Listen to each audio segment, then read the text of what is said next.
ভিডিওটা শুরু করার আগে আপনাদের এটাই বলবো, তাড়াতাড়ি যান এবং নিচে কমেন্ট বক্সে গিয়ে ভারতীয় সেনার এমন দুর্দান্ত পদক্ষেপের জন্য একবার জয় হিন্দ অবশ্যই লিখুন, কারণ ভারতীয় সেনা আজ পাকিস্তানকে সত্যি ডবল ধাক্কা দিয়েছে। আর এই ধাক্কা পাকিস্তানের সরকার, তাদের বেকার ফোর্স এবং তাদের আইএসআই এর প্রধান অবশ্যই মনে রাখবে। আপনারা এমনটা বলতে পারেন যে ভারত পিওকেতে কিছু মিলিটারি অ্যাকশন নেওয়া শুরু করে দিয়েছে, যার অপেক্ষায় পিওকের সমস্ত মানুষরা ছিল। তাই চলুন আর দেরি না করে শুরু করা যাক। লেটেস্ট মিডিয়া রিপোর্টে বলা হয়েছে ভারতীয় সেনার তরফ থেকে এলওসির ওই পারে অর্থাৎ পিওকের নিকটে কিছু লঞ্চ প্যাডে লিগাল মিলিটারি অ্যাকশন নেওয়া হয়েছে। মানে পাকিস্তান যে অবৈধ লঞ্চ প্যাড এলওসির নিকটে বানিয়েছিল, যার সহায়তায় পাকিস্তান তাদের ক্যান্ডার্স ভারতে পাঠিয়ে ভারতীয় সেনা জওয়ানদের মারার চেষ্টায় ছিল, ওই লঞ্চ প্যাড গুলোকেই সেনারা ধ্বংস করে দিয়েছে। আসলে পাকিস্তানের মেন যে লঞ্চ প্যাড রয়েছে সেগুলো পিওকের ভেতরে, মানে জঙ্গলের ওই পারে, কিন্তু এই লঞ্চ প্যাড যেগুলো পাকিস্তান বানাচ্ছিল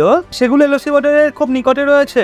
এত নিকটে এজন্যই বানানো হচ্ছিল যাতে অনুপ্রবেশ খুবই সহজে করা যায়। যেমন চায়না অরুণাচল প্রদেশের সীমার নিকটে অসংখ্য গ্রাম নির্মাণ করছে। সেনার ইনফরমেশন অনুযায়ী পাকিস্তান নিজের লঞ্চ প্যাড ট্রেনিং বা বোমানোর জন্য নয়, বরং তাদের ক্যান্ডার্সদের সুবিধা করে দেওয়ার জন্য বানাচ্ছিল। ওখানে বেশ ভালো মাত্রায় গোলাবারুদও স্টোর করা যেত, যেগুলোর ব্যবহার করে ভারতের ওপর বড় রকমের হামলা করা যেত। আমাদের নজর এই লঞ্চ প্যাড গুলোর ওপর তখন পড়ে যখন আমাদের সার্ভিলেন্স ড্রোন সেগুলো ক্যামেরায় ক্যাপচার করে। আপাতত লঞ্চ প্যাড গুলো ফাঁকা ছিল, কারণ এগুলো সবে নির্মাণ করা হচ্ছিল। ভারতের তরফ থেকে পাকিস্তানি সেনাদের ওয়ার্নিং দেওয়া হয়েছিল যেন তারা বর্ডারের এত নিকটে এই ধরনের প্যাড না বানায়, এগুলো সিজ ফায়ারের কারণ হবে। কিন্তু পাকিস্তানি সেনা কোনো কথাই শোনে না। আপনারা তো এমনি জানেন বারামুলাতে যে এনকাউন্টার হয় তাতে আমাদের 2 জন জওয়ান শহীদ হন এবং 9 জন পাকিস্তানি জঙ্গি মারা যায়, তাও সার্চ অপারেশন চালু রয়েছে। আর এইসব ঘটনাগুলো দেখেই ভারতীয় সেনা ওই অবৈধ প্যাডগুলো ধ্বংস করার সিদ্ধান্ত নেয়, কারণ সন্দেহ ছিল ওখানে অনেক জিহাদি মাথা চারা দিতে পারে আর ভারতের ওপর হামলার প্ল্যানিংও করতে পারে। সেই জন্য বারামুলা এনকাউন্টারের 50 ঘন্টার মধ্যেই এক্সক্যালিবার সেলস নিক্ষেপ করে এই প্যাডগুলোকে ধ্বংস করে দেওয়া হয়। আর এটা করা অত্যন্ত জরুরি ছিল, কারণ আজ এগুলো নষ্ট না করলে পরবর্তীকালে সেগুলো ভারতীয় সেনার মাথা ব্যথার কারণ হয়ে উঠত।